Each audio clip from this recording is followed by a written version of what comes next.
First up, Luka Doncic, who put up an absurd 35-point triple-double in just 25 minutes of action last night. Here is Steve Kerr on Luka after the game.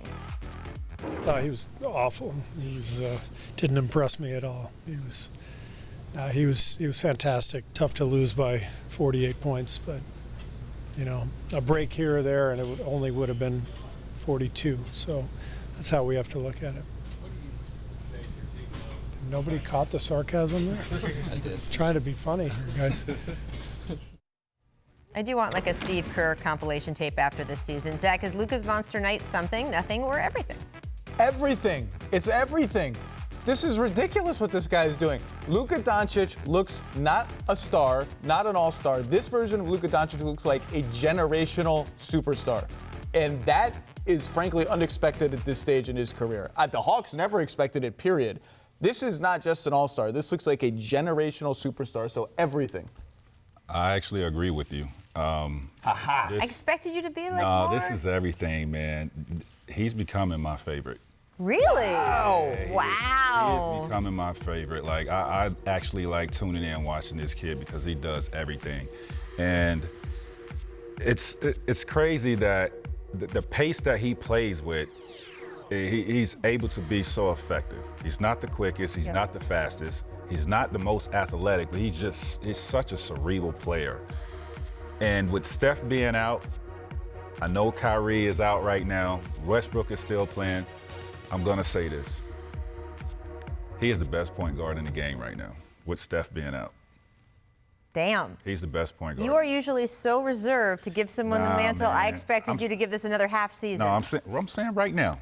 Right now, Luka Doncic is the best point guard. So are LeBron and Harden not point guards? How are we classifying them? Okay. No.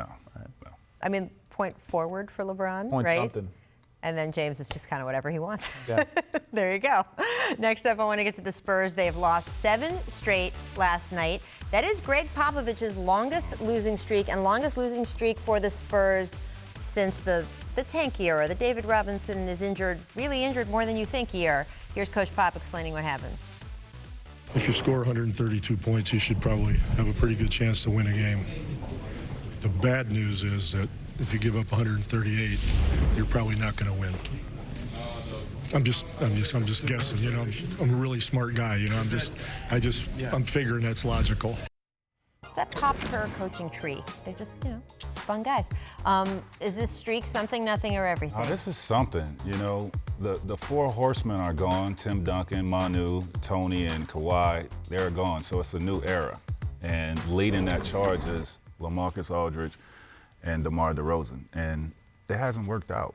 Right? It seems like they haven't played at a elite level to carry this team to where they're accustomed of being, and that's winning ball games. Even though, you have older Tim Duncan, older Tony Parker, and Manu Ginobili, they still found ways to stay competitive and at the top of the Western Conference, and that is missing with these guys that they have now. It's new era.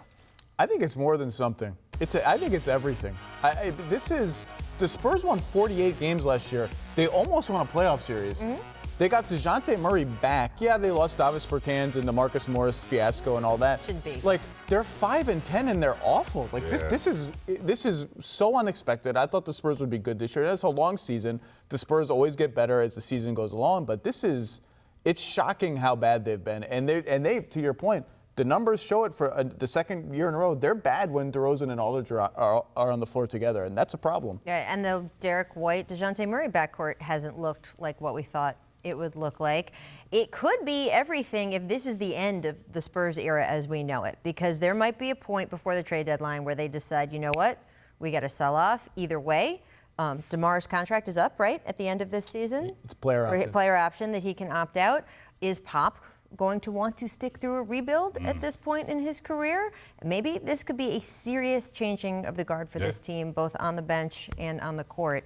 We're going to have to see how this develops.